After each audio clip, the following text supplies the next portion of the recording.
నమస్తే, welcome to పొలిటెంట్ health. Heart వాల్కి సంబంధించి రీప్లేస్మెంట్ అనేది అసలు ఎప్పుడు చేస్తూ ఉంటారు, అసలు ఎందుకు చేయవలసి వస్తుంది, డాక్టర్ గారిని అడిగి తెలుసుకున్నాం. ప్రజెంట్ మనతో ఉన్నారు cardio thoracic vascular surgeon doctor Sudheer గారు. నమస్తే డాక్టర్ గారు. నమస్కారం అండి. సార్, ఇప్పుడు హార్ట్ అంటే వాల్కి సంబంధించి రీప్లేస్మెంట్ అనేది ఎప్పుడు చేయాల్సి వస్తుంది మనం?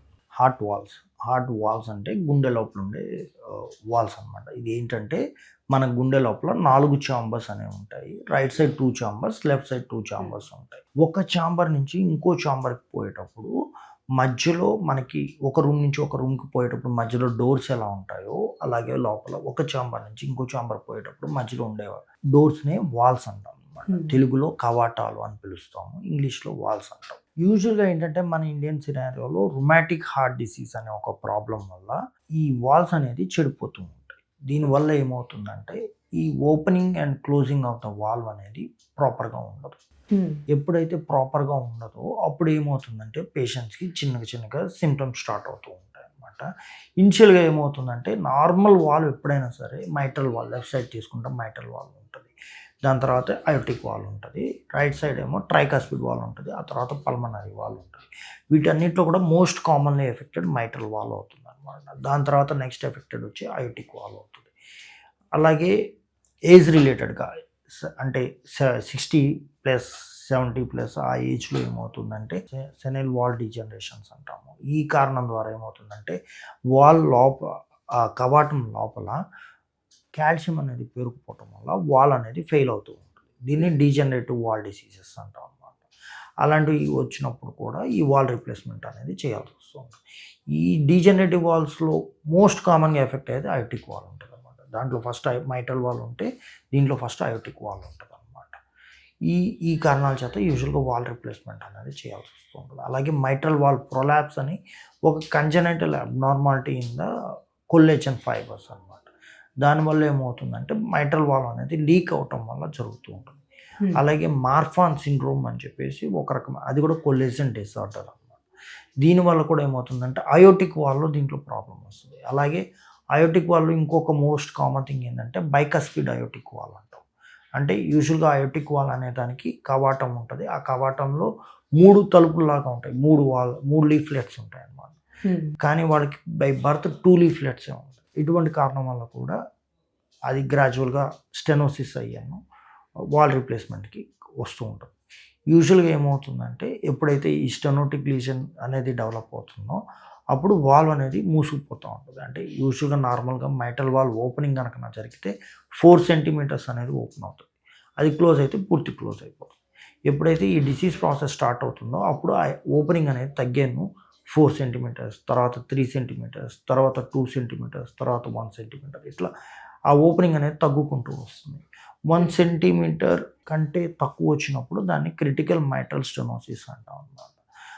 అంతకంటే తక్కువైనప్పుడు ఏమవుతుందంటే 4 సెంటీమీటర్ల నుంచి ఎంత బ్లడ్ అయితే పోవాల్సి వస్తుందో అది ఆ లెస్ దాన్ 1 సెంటీమీటర్ నుంచి పంపించడానికి గుండె అనేది ఎక్కువ వర్క్ చేసి పుష్ చేయాల్సి వస్తుంది. ఆ ప్రెషర్ అంతా కూడా గుండె మీద పడుతుంది. దీనివల్ల గుండె సాగటము, గుండె లోపల ప్రెషర్స్ పెరగటము, ఇలాంటి ప్రాబ్లమ్స్ అనేవి స్టార్ట్ అవుతాయి. ఈ టైంకి వచ్చేసరికి యూజువల్గా సిమ్టమ్స్ అనేది చాలా సివియర్గా ఉంటాయి.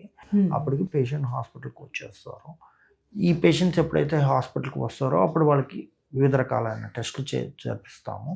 అలాగే 40 ఏళ్ళు పైన ఉంటే కన్కమిటెంట్గా కొరోనరీ ఆర్టరీ డిసీజ్ కూడా ఏదైనా ఉందేమో అని యాంజియోగ్రామ్ కూడా చేయాల్సి వస్తుంది. ఈ టెస్టులన్నీ చూసుకున్నాక if everything is okay then we will plan for valve replacement surgeries.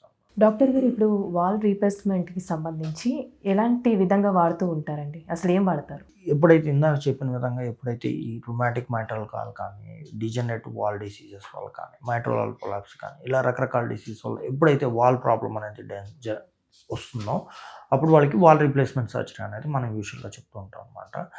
ఈ వాల్ రీప్లేస్మెంట్ సర్జరీలో ఏమవుతుందంటే లోపల ఏదైతే వాల్వ్ ఉందో ఆ వాల్వ్ని తీసేసేసి బయట నుంచి వేరే వాల్స్ అనేది లోపల మనం ఇంప్లాంట్ చేయడం అనేది జరుగుతూ ఉంటుంది. మనకి మార్కెట్లో అయితే రకరకాల వాల్స్ అనేది అందుబాటులో ఉన్నాయన్నమాట. ఇందులో మనం ముఖ్యంగా చెప్పుకోవాల్సింది ఏంటి అంటే, ఒకటి మెకానికల్ వాల్స్ అంటాము, 2 బయోప్రోస్థెటిక్ వాల్స్ అంటాం అన్నమాట. మెకానికల్ వాల్స్ అంటే ఏంటంటే ఇవి మేడప్ ఆఫ్ పైరోలేటెడ్ కార్బన్ కానీ లేకపోతే ప్లాస్టిక్తో కానీ వీటితో తయారు చేస్తాం. ఇవి ఏంటంటే లాంగివిటీ ఎక్కువ ఉంటుంది అనమాట.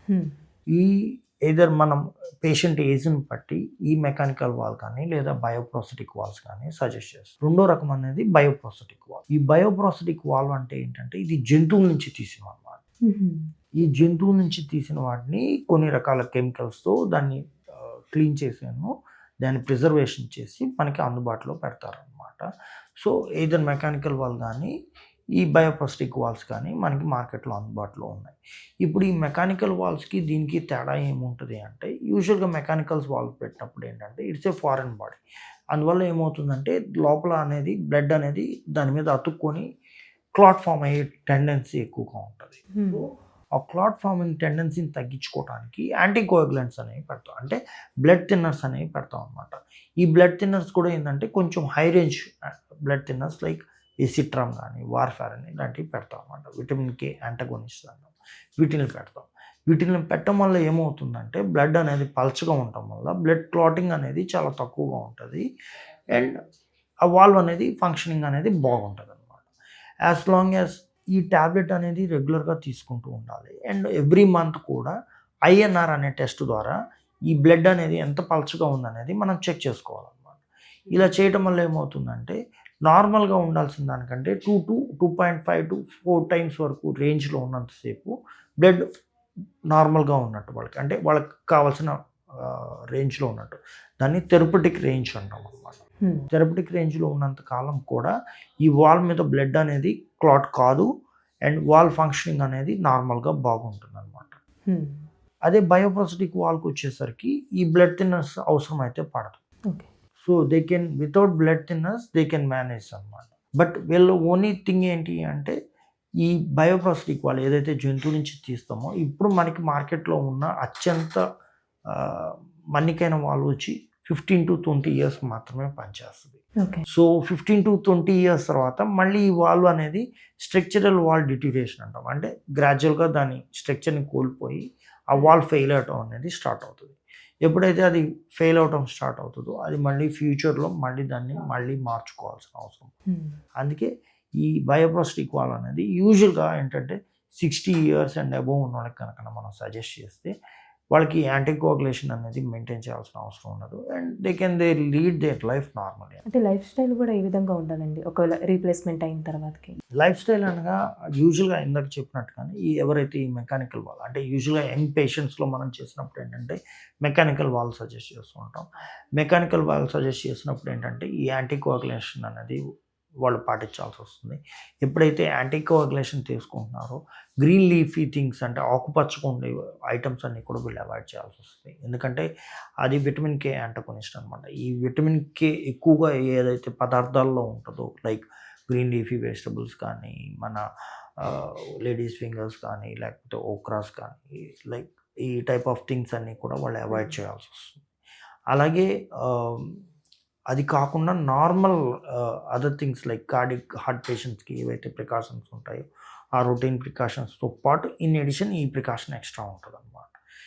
అలాగే బయోప్రోస్థెటిక్ వాల్కి వచ్చేసరికి ఈ యాంటీకోయాగులేషన్ అనేది అవసరం లేదు కాబట్టి దే కెన్ ఈట్ నార్మల్లీ అనమాట. Thank you so much doctor గారు. నమస్కారం.